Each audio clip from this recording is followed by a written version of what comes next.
So that's Grant providing some context for all this. Let's go back to that first trade. I'll bring it back up on the board because there's a lot of movement there just to refresh your guys' memory with this Utah-Memphis trade. And since, Melo, this was once your home floor for 2 seasons, we'll let you go first. Your reaction? I think Utah won this trade. When you talk about what Memphis giving up, a two-way player in Jaren Jackson, they had to make a decision on what they wanted to do in Memphis. And I think they are in full rebuild mode in Memphis right now. But they have their star remaining in John Morant. Utah just messed the whole league up with this trade. You love because it, huh? Right. Grant just said people forgot about Kessler. So if you put Kessler, if you put marketing, if you put JJ out there in that front court, you're talking about one of the best front courts, could be one of the best front courts in that Western Conference. So I'm looking forward to see how this works out. I don't think Danny Ainge is done making moves though. Danny keeps his cards straight. Do you think a big one, another big shoot? I don't think a big move. I think it's a move that put them further along of where they want to go. Okay. Danny is saying, we going right now. We not waiting anymore. You know what I think? I think they need a point guard. Yes.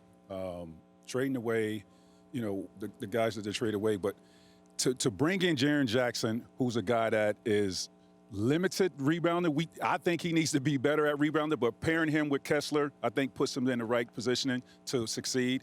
Having Ace Bailey at that 2 guard and having Keontae at the point guard position, that's where I kind of have a hesitation because I think Keontae is such a great scorer that I think facilitating, I don't know, is that his strong suit. I think needing a point guard with that group to set the table for those guys because they have such great scoring in there, and Keontae is not comfortable with that. So I think that is going to be their move.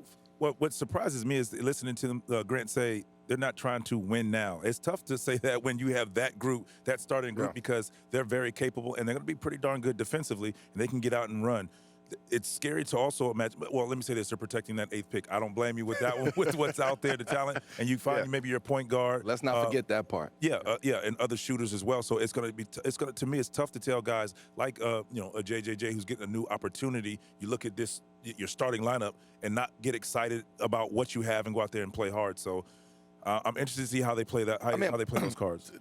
The point guard situation, they drafted Isaiah Collier, so they feel really good and confident in Isaiah, which is why they was ready to let Walter Clayton go, because now we have our 2 guards now that we're going to roll with, Isaiah, and we have Keontae. So when you have those 2 guards, now you got to figure out who is that piece that's going to help them get to where they need to be, because they just not right there as far as being advanced and making those plays and making everybody else better, because they identify who they are right now in their first 2 seasons. I just want to say, it's going to be interesting. They just need some more shooting. You always can use shooting to open up the floor, especially when you have bigs like that as well. I knew we'd spend the most time talking about this one because it had you guys excited in the green room when we were talking about this, the opportunity to share with the world.